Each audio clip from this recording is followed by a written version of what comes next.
Bonsoir, docteur. Je suis hindou, mon nom est Sandy.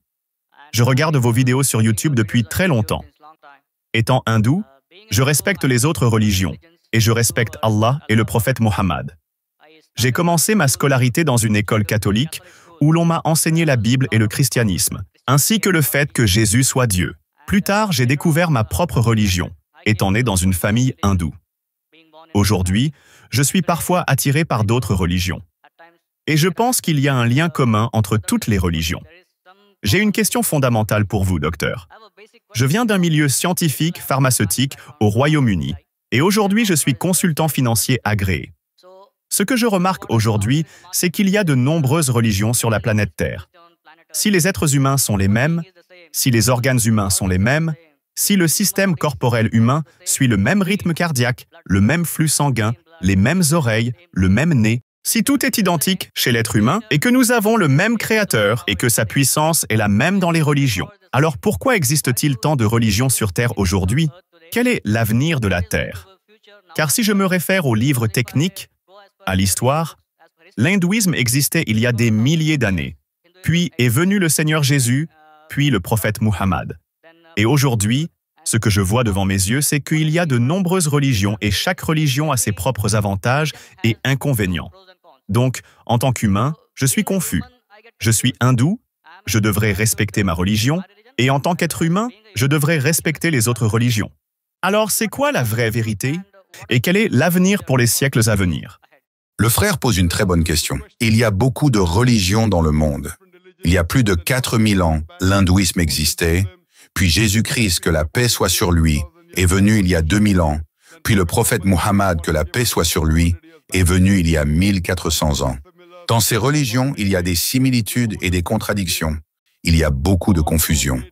Notre Créateur, Dieu est unique, le corps humain est le même, le Créateur le même pour tout le monde.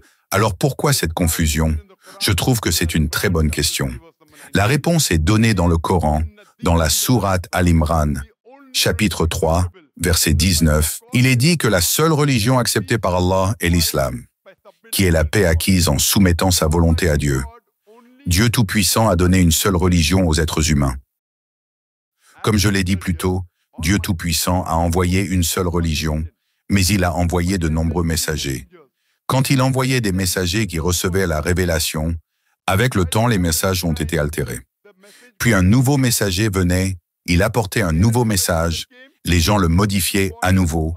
Un nouveau messager venait. Cela s'est produit pendant de nombreuses années à travers les âges. Mais tous les messagers ont apporté le message de base, qui était le même, qui est le Tawhid, l'unicité de Dieu. Dieu Tout-Puissant a révélé le dernier et ultime message qui est le Coran. Maintenant, vous me demanderez pourquoi Dieu a révélé le Coran il y a 1400 ans. Pourquoi n'a-t-il pas révélé le Coran directement, sans confusion? Vous savez, mon fils veut devenir médecin. Il me dit, « Père, pourquoi tu me mets à la crèche, puis à la maternelle, puis en primaire? Mets-moi directement à la faculté de médecine. » Je lui dis, « Fils, si tu veux être médecin, tu dois d'abord aller à la maternelle, à l'école primaire, au collège, au lycée, puis à la faculté de médecine. Tu ne peux pas entrer directement à la faculté de médecine parce que tu ne comprendras pas. » Ainsi, Allah, qui est notre Créateur, sait très bien que les êtres humains n'auraient pas pu saisir le message complet du Coran s'il avait été révélé plus tôt. Il y a 1400 ans, Dieu Tout-Puissant, qui est le Créateur, savait que c'était le moment où les êtres humains pouvaient comprendre le message.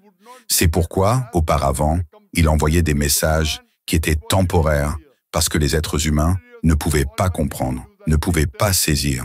Au fur et à mesure que le message était changé par l'homme, il envoyait un nouveau message, un nouveau messager. C'est la raison pour laquelle tous les messages qui sont venus avant le Coran étaient destinés à un groupe de personnes particuliers et devaient être suivis pendant une période de temps particulière. Tous les messagers qui sont venus avant le dernier et ultime messager, le prophète Mohammed, étaient envoyés seulement pour un groupe de personnes particuliers et étaient censés être suivis jusqu'à ce qu'un nouveau message arrive. Dieu Tout-Puissant savait qu'il y a 1400 ans, c'était le moment où les êtres humains pouvaient comprendre le message final du Coran. Il l'a révélé et a envoyé le dernier et ultime messager, le prophète Mohammed, que la paix soit sur lui. Puisque le Coran était le dernier et ultime message, il n'était pas seulement destiné aux Arabes, il n'était pas destiné à un groupe de personnes en particulier, il était destiné à toute l'humanité. Tous les messages qui sont venus avant étaient destinés à un groupe de personnes en particulier, et le message devait être suivi pendant une période de temps particulière. Parce que le prophète Muhammad, que la paix soit sur lui, était le dernier et ultime messager, il n'a pas été envoyé seulement pour les Arabes, il a été envoyé pour toute l'humanité. Mais maintenant, aujourd'hui, vous me demandez pourquoi il existe différentes religions. Notre Créateur n'a envoyé qu'une seule religion. Nous, les êtres humains, avons continué à la modifier, mais même sous sa forme corrompue, j'ai une demande qui ne va contrarier aucun être humain.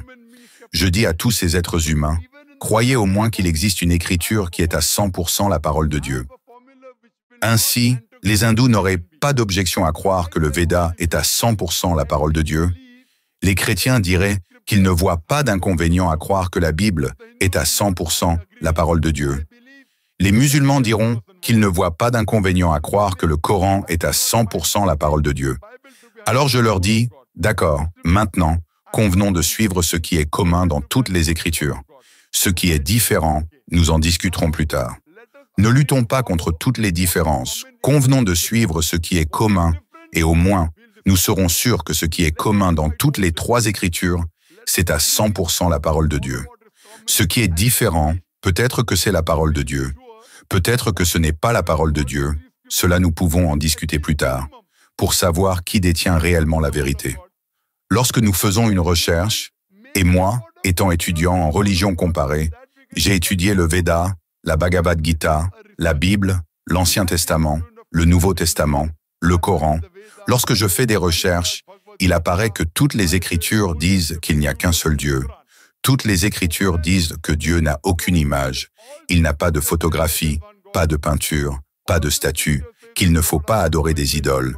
Toutes les Écritures disent que Dieu Tout-Puissant n'engendre pas ni n'est engendré.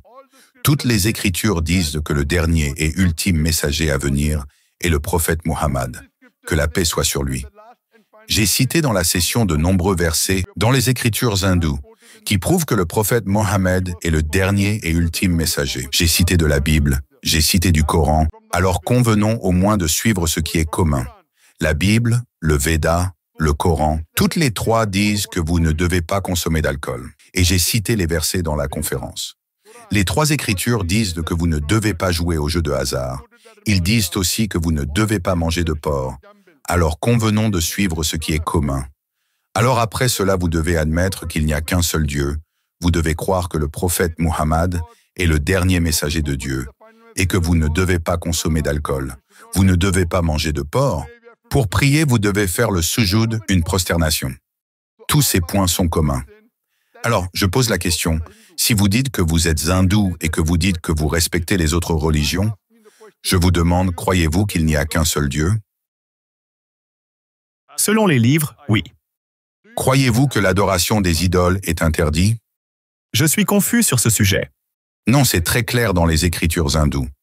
Il est dit dans Yajurveda chapitre 32, verset numéro 3, que Dieu n'est pas un homme. Il n'y a aucune photographie de lui, aucune peinture, aucune image, qu'il ne faut pas adorer d'idole. La même chose est répétée dans Shvetashvatara Upanishad, chapitre numéro 4, verset 19, que Dieu n'est pas un homme. Il n'y a aucune photographie de lui, aucune peinture, aucune image, qu'il ne faut pas adorer d'idole. Qu'est-ce qui est confus, frère? Je veux dire que ma connaissance est aujourd'hui comme celle d'un enfant. Non, non. Même si votre connaissance est comme celle d'un enfant, quand une personne de connaissance parle, vous devriez la croire. C'est vrai. Alors pourquoi ne croyez-vous pas?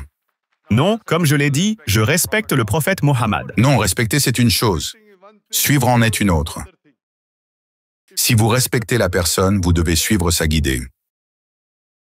Alors la question va dans la même direction que ce que je vous demandais. Si je suis hindou, si je crois en l'hindouisme et que je sors de chez moi, alors je dois suivre mes collègues, la société et les êtres humains sur la terre.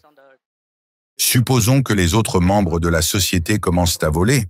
Si les autres êtres humains commencent à voler, vous allez vous aussi voler? Frère, si votre ami commence à voler, allez-vous voler? Je devrais me défendre si on me vole. Allez-vous voler, oui ou non? Si quelqu'un me vole, Non, non, vous avez dit que vous devez suivre les autres êtres humains, les autres membres de la société. Si votre autre ami commence à voler d'autres personnes, allez-vous commencer à voler? Allez-vous voler les autres? je ne vois pas l'intérêt de voler les autres. D'accord, parce que vous savez que voler est mal. Donc, à ce moment-là, vous ne suivez pas la société. Vous suivez la société quand elle a raison, vous ne la suivez pas quand elle a tort. Dieu vous a donné un cerveau, n'est-ce pas? Donc, si vos amis hindous vont à l'encontre des Védas, allez-vous suivre les Védas ou vos amis hindous? Ils doivent suivre ce qui est écrit dans les livres. Oui, oubliez-les. Je vous demande à vous. Si vos écritures hindoues disent de ne pas faire d'adoration des idoles, allez-vous faire de l'adoration des idoles? Non, alors je ne le ferai pas. Alors maintenant, croyez-vous que l'adoration des idoles est prohibée? Encore une fois, comme je l'ai dit, je dois étudier davantage. Je ne connais pas ce sujet. Vous allez étudier quand? Aujourd'hui ou demain?